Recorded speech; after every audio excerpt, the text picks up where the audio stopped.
Bismillahirrahmanirrahim. Assalamualaikum warahmatullahi wabarakatuh.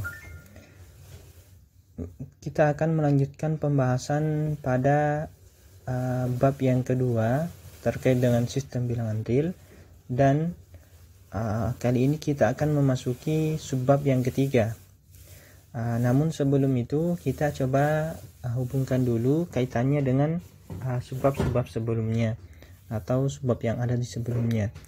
Sebelumnya kita telah mempelajari sifat aljabar atau yang dikenal dengan aksioma lapangan.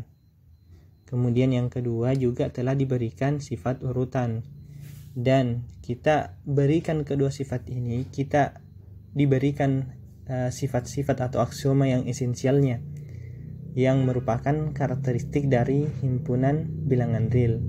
Sehingga dengan kedua sifat ini, R itu sudah bisa kita katakan sebagai sistem bilangan real, itu bisa kita katakan sebagai lapangan terurut.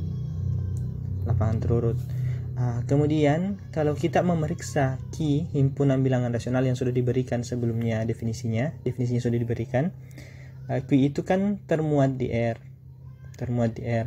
dan dia memenuhi sifat-sifat yang ada di R, termasuk sifat aljabar dan sifat urutan. Namun pada lanjutan pembahasannya itu juga telah diberikan bahwa akar 2 itu bukan anggota dari Q, bilangan rasional. Sedangkan tentu kita menginginkan supaya akar 2 ini nanti tetap menjadi anggota bilangan real sebagaimana yang kita pahami. Artinya kita butuh lagi sifat esensial yang lain atau aksioma esensial untuk dimasukkan sebagai pembangun sistem bilangan real, yang dengannya nanti akar 2 itu sudah dijamin termuat di R. Nah, itu yang kita ingin pelajari di sini sebenarnya. Tambahan sifat nanti ini bisa kita katakan untuk mengkarakterisasi, karena kan kalau sifat urutan dan aljabar sudah membangun R menjadi lapangan terurut. Namun artinya kalau kita ambil akar 2, di mana kita tahu bahwa akar 2 itu kita ingin memasukkan di real, ternyata dia tidak memenuhi di rasional saja, artinya dia bukan Q, sehingga kita perlu tambahan inilah yang kita sebut nanti dengan sifat kelengkapan atau suprimum, dengan cara menambahkan asumsi bahwa setiap himpunan S subset R tak kosong, di sini S ya, bukan A di sini, S punya suprimum. Jadi kita berasumsi dulu seperti itu. Artinya ini sifat tambahan yang kita tambahkan atau sifat esensialnya. Nanti kita berikan detailnya bagaimana. Kemudian berdasarkan tambahan ini kita akan diperkenalkan dengan konsep baru, yaitu konsep suprimum dan infimum. Namun sebelum itu terlebih dahulu akan diperkenalkan dulu konsep terbatas ke atas dan terbatas ke bawah, serta yang ketiga itu konsep terbatas. Kita bisa lihat di definisi 231 yang ada di sini. Definisi 231 diberikan S subset R tak kosong. S itu subhimpunannya R. Yang pertama, himpunan S dikatakan terbatas ke atas, ini terbatas ke atas jika ada U bilangan real sehingga X kurang dari atau sama dengan U untuk semua X elemen S. Selanjutnya U yang demikian ini disebut sebagai batas atas S. Kemudian yang kedua, himpunan S dikatakan terbatas ke bawah jika ada W elemen R sehingga X itu lebih dari atau sama dengan W untuk setiap X elemen S. Jadi sebenarnya kalau kita mau selanjutnya W nanti kita katakan sebagai batas bawah dari S. Sebenarnya kalau kita mau pandang, kita bisa katakan seperti ini. Suatu bilangan real dikatakan batas atas dari suatu himpunan jika bilangan real tersebut itu nilainya selalu lebih dari atau sama dengan semua anggota himpunan yang kita mau katakan dia sebagai himpunan batas atasnya. Kemudian yang batas bawah juga sama. Jika kita punya suatu bilangan real yang nilainya kurang dari atau sama dengan X, di mana X itu sebarang anggota di S, di himpunannya, maka kita sebut dia sebagai batas bawah dari himpunan tersebut. Kemudian selanjutnya yang ketiga, yang di sini, himpunan S dikatakan terbatas jika S terbatas ke atas dan terbatas ke bawah. Artinya harus memenuhi A dan B. Jika tidak demikian, tidak memenuhi A dan B, maka kita katakan S sebagai himpunan yang tidak terbatas. Yang ini seperti itu. Sekarang kita coba lihat contoh terkait dengan definisi yang telah diberikan. Di sini kita punya contoh pertama, yaitu S sama dengan S elemen R, di mana X-nya kurang dari 5. Nah, kalau kita perhatikan himpunan S ini kan adalah anggotanya bilangan, semua anggotanya adalah semua bilangan real yang nilainya kurang dari 5. Sehingga kalau kita gambarkan di garis bilangan, katakanlah di sini kita gambarkan garis bilangannya. Kita gambarkan kurang dari 5 ya. X-nya kurang dari 5. Berarti kalau kita bisa tulis di sini misalnya ini ada 5. Di sini 5, maka S itu yang kita warnai hitam misalnya ya. Atau ya warna hitam. S-nya itu ke sana, ini terus. Jadi S-nya itu yang di sana. Yang hitam ini adalah S. Sedangkan batas atasnya S itu semua bilangan yang ada yang di birunya, termasuk 5 sendiri. Coba kita warna merah. Berarti ini 5 sendiri masuk, dan ke sana juga masuk semua batas atas. Mengapa? Setiap kita ambil bilangan yang merah ini, pada posisi yang merah ini, nilainya selalu lebih besar daripada semua anggota S. Coba kalau kita ambil 5 yang paling kecil saja di sini. Ini kan 5 pasti nilainya lebih dari X untuk semua X anggota S. Atau secara gambar kita lihat 5 ini posisinya lebih di kanan dibandingkan dengan semua himpunan S. Maka kita katakan yang merah ini sebagai anggota batas atas dari S. Jadi bisa dibilang anggotanya jadinya banyak sekali, tak hingga banyaknya. Karena 5 merupakan anggota, berarti semua bilangan real yang lebih dari 5 itu juga merupakan batas atas. Jadi kalau kita mau lihat 5,1 juga batas atas. Demikian halnya dengan 6, 7, 8 dan seterusnya. Banyak sekali pokoknya itu anggota batas atas S. Kemudian kita coba lihat contoh yang kedua. Contoh yang ini. Kalau kita gambarkan garis bilangannya, misalnya kita gambarkan garis bilangannya itu seperti ini. Ini lebih dari 1 ya, anggotanya yang lebih dari 1. Katakanlah lebih dari 1 itu di sini. Sehingga himpunan T-nya adalah, kita kasih warna hitam. T-nya adalah yang ini, yang hitam, ke kanan terus, tidak ada ujungnya ya. Ini T-nya yang hitam. Sedangkan batas bawahnya ya cukup dilihat. Anggota T harus lebih besar dari semua batas bawah, atau yang dikatakan batas bawah adalah bilangan yang nilainya selalu lebih kecil dari semua anggota T, lebih kecil dari atau sama dengan, menurut definisi kan. Definisinya batas bawah itu sudah diberikan. Dia adalah bilangan yang nilainya kurang dari X untuk semua X anggota dari T. Sehingga kalau kita lihat, ini anggota batas bawahnya. Ini ke sana tidak ada ujung, sama dengan yang tadi di sini. Ini batas bawahnya. Tentu di sini kalau kita lihat, yang pertama kita kenal sebagai batas bawahnya itu 1.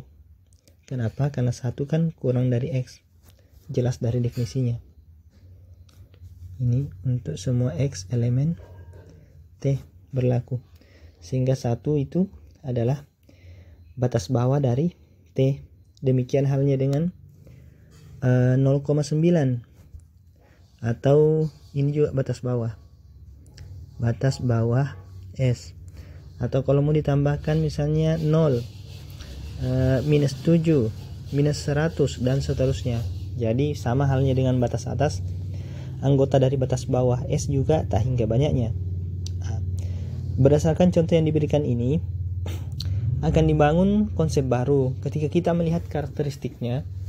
Misalnya kita lihat yang S tadi, himpunan S. Tentu kalau kita perhatikan, anggota dari batas atas S itu banyak sekali. Karena yang merah ini semua adalah anggota dari batas atas S. Kita menginginkan yang paling kecil dari batas atas itu. Ada namanya nanti. Nah, nilai yang paling kecil dari batas atas itu nanti yang kita sebut sebagai supremum. Sebagaimana dari judul subbab yang kita pelajari ini. Judul bagian materi yang kita pelajari. Jadi kita akan nanti definisikan bahwa batas atas S yang paling kecil itu disebut sebagai supremum. Dalam hal ini nanti kita bisa lihat nanti supremum ditulis begini. Supremum S itu adalah 5. Sedangkan batas bawah yang paling besar berarti yang paling kanan. Tadi yang paling kecil supremumnya berarti yang paling kiri, yang merah berarti 5 kan.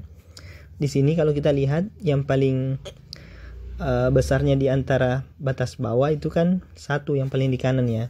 Berarti kita bisa katakan di sini infimum dari T adalah 1. Nah, selanjutnya itu yang akan kita pelajari. Definisi yang dimaksud itu seperti ini. Definisi 232. Definisi yang ini 232. Diberikan S subset R tak kosong. Definisi bagian pertamanya, A. Bilangan U di R disebut supremum S, ditulis sub S sama dengan U jika memenuhi kedua syarat ini. Yang pertama, U harus merupakan batas atas S. Yang kedua, jika ada X batas atas S atau jika X batas atas S, maka U kurang dari atau sama dengan X. Dari sini kita bisa lihat bahwa supremum dari S yaitu U maksudnya adalah batas atas S yang paling kecil. Nah, karena di sini kan dikatakan X batas atas S, kemudian setiap X yang seperti ini haruslah nilainya lebih dari atau sama dengan U, atau haruslah U kurang dari atau sama dengan si X itu. Berarti kan kita bisa katakan U sebagai supremum S bahasa lainnya adalah batas atas yang paling kecil. Nah, selanjutnya kita lihat definisi yang kedua. Bilangan W elemen R atau W di R disebut infimum S, itu ditulis seperti ini. INF S sama dengan W jika memenuhi dua kondisi juga. Kondisi pertama, W harus merupakan batas bawah S. Yang kedua, jika kita punya bilangan Y yang merupakan batas bawah S, maka W haruslah yang paling besar di antara Y yang demikian. Berarti W harus lebih dari atau sama dengan Y yang ini. Sehingga dari sini kita bisa lihat bahwa infimum S yakni W itu bahasa lainnya adalah batas bawah yang paling besar. Sehingga kita bisa lihat di contoh yang tadi untuk infimum yang di sini. Untuk infimum kita lihat di sini batas bawahnya kan yang merah termasuk si 1. Maka kita bisa dengan mudah melihat bahwa yang paling besar di sini anggotanya adalah 1, anggota dari batas atasnya. Makanya di sini didapat infimum T itu 1. Sama dengan di sini tadi yang supremum, yang himpunan S. Batas atas yang paling kecilnya di sini kan kita lihat yang paling kiri kan yang merah di sini. Berarti kan 5 kan? 5 berarti supremum S adalah 5, seperti itu. Tentu himpunannya belum tentu modelnya seperti ini saja.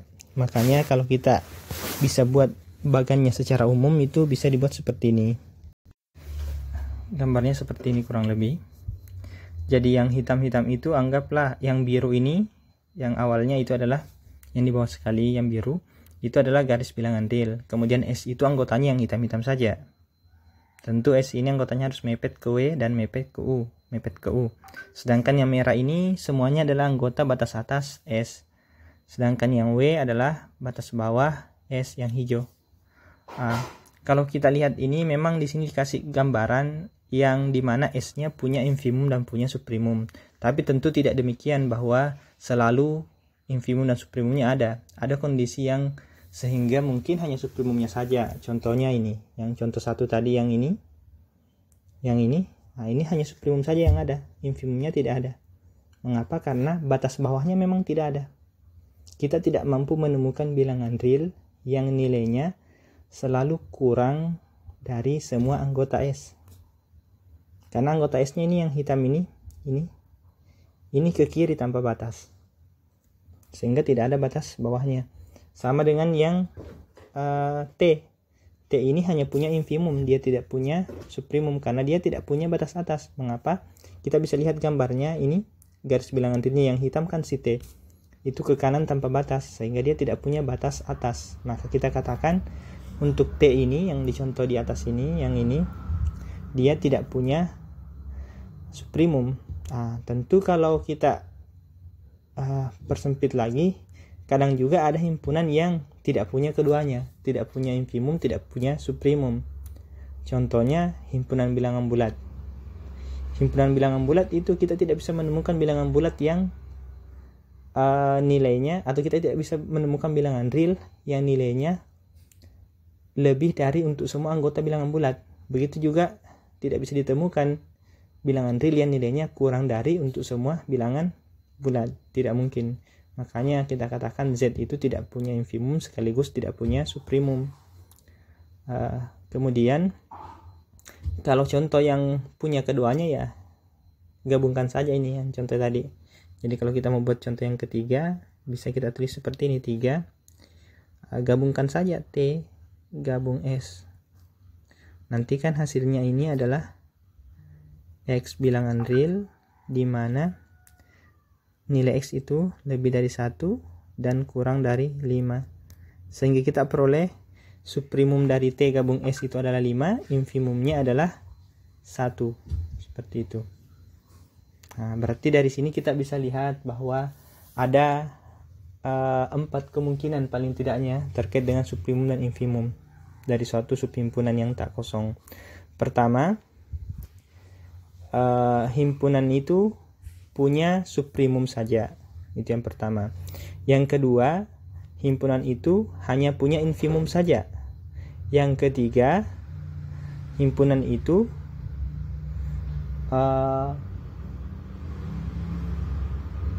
tidak punya suprimum dan tidak punya infimum. Yang terakhir atau yang keempat, ya himpunan tersebut punya keduanya, punya suprimum, punya infimum. Seperti itu. Contohnya juga sudah diberikan.